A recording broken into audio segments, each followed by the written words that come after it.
इसी प्रकार अन्य प्रसंगों को श्रवण करने के लिए महाराज श्री के एकमात्र अधिकृत ऑफिशियल यूट्यूब चैनल को सब्सक्राइब करके बेल आइकन को अवश्य दबा दें।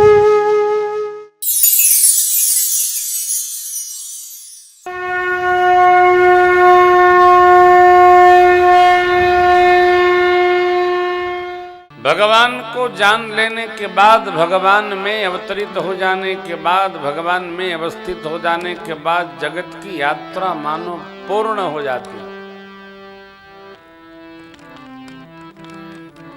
इसलिए रुक भी नहीं सकती हो, गाते रहिए, याद करते रहिए, भजते रहिए, परमार्थ करते रहिए।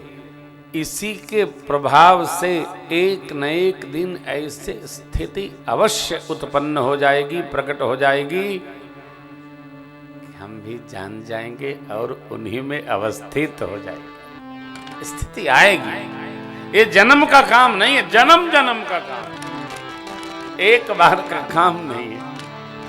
कथा भी इसी में तिरोहित हो जाती है। बाबा कहते हैं मैया से, देवी राम जी बुद्धि मन वाणी से अतर्क्य है। इनको वाणी से, बुद्धि से, मन से नहीं जाना जा सकता। आप प्रसंग दर्शन करेंगे आगे, क्या लगता है शबरी जी ने कोई बुद्धि लगाया, भगवान का दर्शन भया, या केवट ने कोई बुद्धि लगाया? बुद्धि लगाने वाले परेशान बहुत रहे। देखो बुद्धि लगाया हूं, शायद फल जाए।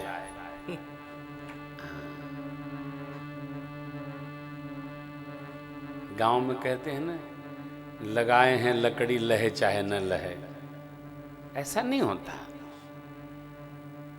बुद्धि का कार्य भक्ति में नहीं, जगत के व्यवहार में भी बुद्धि को प्रवेश कराकर आपको लक्ष्य की प्राप्ति नहीं हो सकती।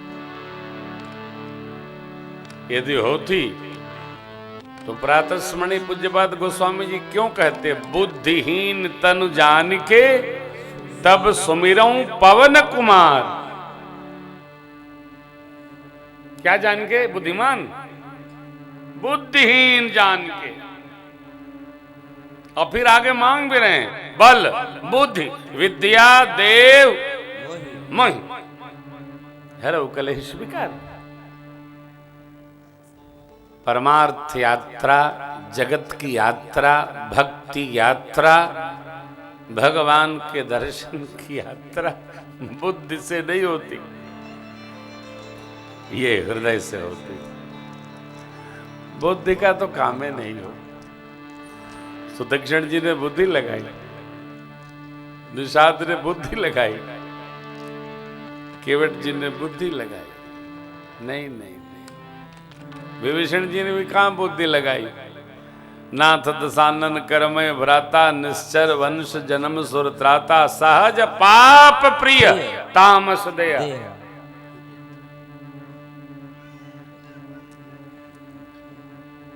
हमको स्वभावतः पाप में प्रेम है। क्यों? तामसी शरीर है मेरा। शरीर तामसी है, इसका पता कैसे चलेगा? इसकी हम चर्चा नहीं करेंगे। नहीं तो आप लोगों से पूछने लगे, जरा हाथ लाओ देखे तामसी हो कि राजसिक हो। शरीर ही बोलता है, शरीर बोलता है कि हम तामसी कहें कि सात्विक कहें कि राजसी।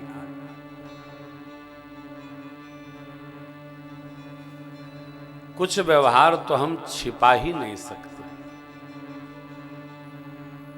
हमारे ऋषियों ने थोड़ा चिंतन नहीं किया? बहुत चिंतन किया है। आप किसी भी पुराण को लेकर देखें, ऋषियों ने इतना चिंतन किया, आप पढ़ते पढ़ते हतप्रभ रह जाएं। बहुत चिंतन किया।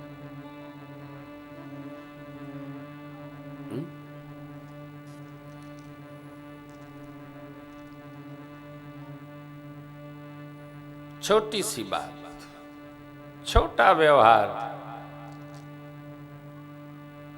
छोटी रचना,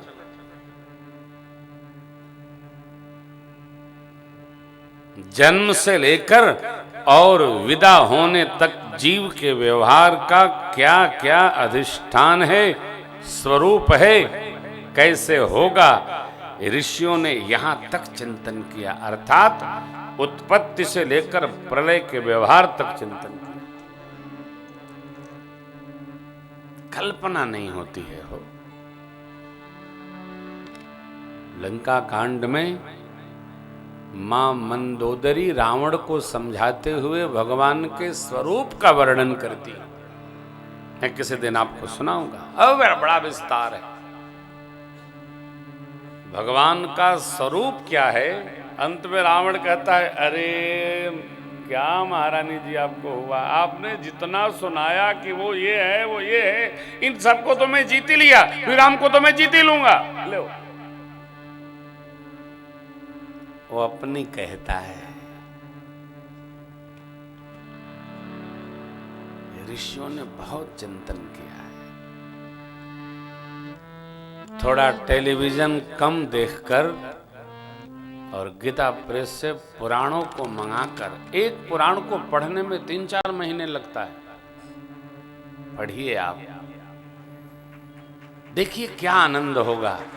कभी कुर्म पुराण पढ़िए, कभी वही ब्रह्म वैवर्त पुराण पढ़िए, कभी वाराह पुराण पढ़िए। भगवान के जितने अवतार हैं उतने पुराण हैं। और फिर ऋषियों नारद पुराण है, गरुड़ जी भगवान के वाहन हैं, उनका गरुड़ पुराण है, स्कंद महाराज का स्कंद पुराण है। सभी पुराणों का दर्शन करिए, मानव जीवन कृत्य हो जाए।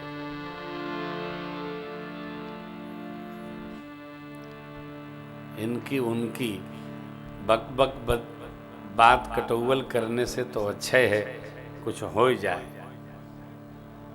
कुछ आ जाए, कुछ समझ लें, कुछ समझाने के लिए।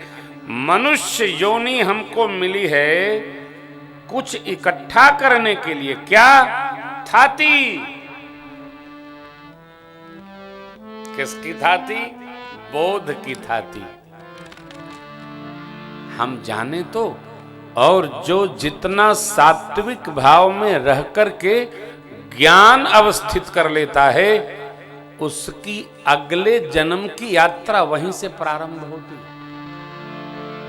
अच्छा मान लीजिए, छोटी सी बात,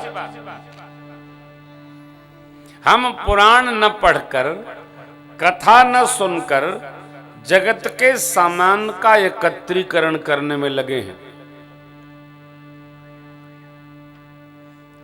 तो क्या जब यहां से भैरव घाट की यात्रा प्रारंभ होगी तो एक और सामान घर वाले रखेंगे साथ में? नहीं ना। साथ में तो वही चलेगा जो हमने एकत्र कर रखा है। कहां? अपनी चेतना में जो भर रखा है, यहां यहां यहां, इसमें पांचों कोशों में, वही हमारे साथ चलेगा। नहीं तो सामान, अरे कोई आपका बेड भी नहीं कहेगा कि चलो चलो, कहा बांस लाओ, पतलो लाओ, रसरी लाओ। अच्छा आश्चर्य होता है, ये सब सामान देने वाले जाने वाले से पहले दुकान लगाए बैठे हैं। एक हमारे मित्र हैं तो इसी के सामान की दुकान लगाते हैं, कानपुर में रहते हैं, ग्वालटोली में घर है उनका। मैं थोड़ा विनोदी भाव का हूं, तो मैं एक दिन बैठा तो चाय बन के आई, तो मैंने कहा एक बात बताइए कि आप ये सब सामान बेचते हैं, आपके मन को कभी दुख नहीं होता है? बोले महाराज जी बरसात में थोड़ा कम हो जाता है।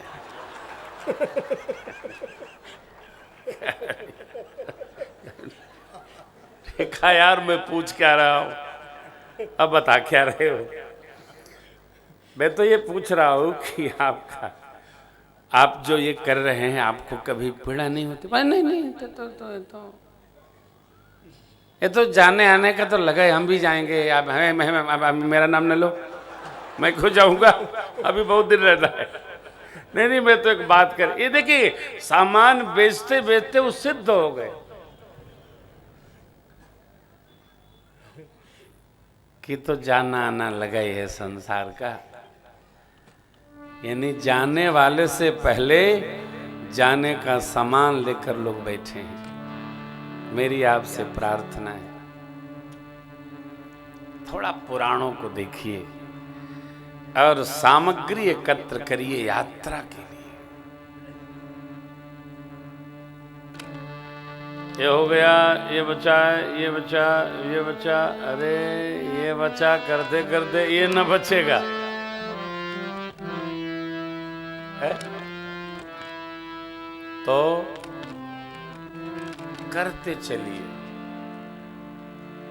सब कुछ करते चलिए, अलग से समय बचना नहीं है।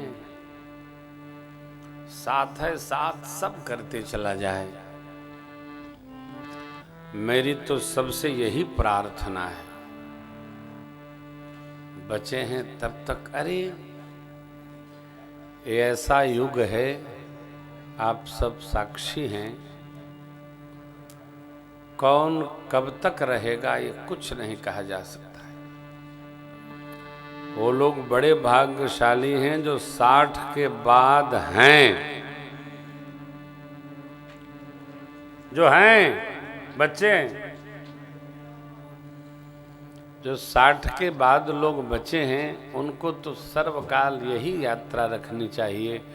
जगत का हो गया, अब थोड़ा जगदीश में रम जाएं, क्यों लौट कर इसी में आना है। हाँ, वो कटकट कौन आया कौन गया, क्या हो गया, बड़े दुखी हैं। काहे दुखी हैं? भजन करो, चुपचाप आनंद में रहो। जुट्टे दुखी हैं, 3 चश्मा लगा के आंख भोरे ले रहे हो, हैं? क्या हुआ, क्या गया? मैं सबसे अच्छा, जितनी परमार्थ यात्रा बन जाएगी, आप अनुभव करेंगे, उतना ही यह मानव जीवन धन्य होता जाएगा। धन्य धन्य।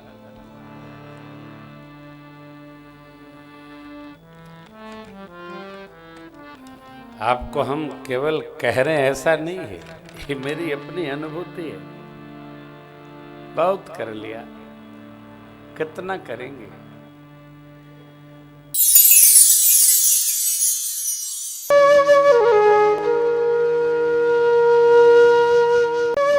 इसी प्रकार अन्य प्रसंगों को श्रवण करने के लिए महाराज श्री के एकमात्र अधिकृत ऑफिशियल यूट्यूब चैनल को सब्सक्राइब करके बेल आइकन को अवश्य दबा दें।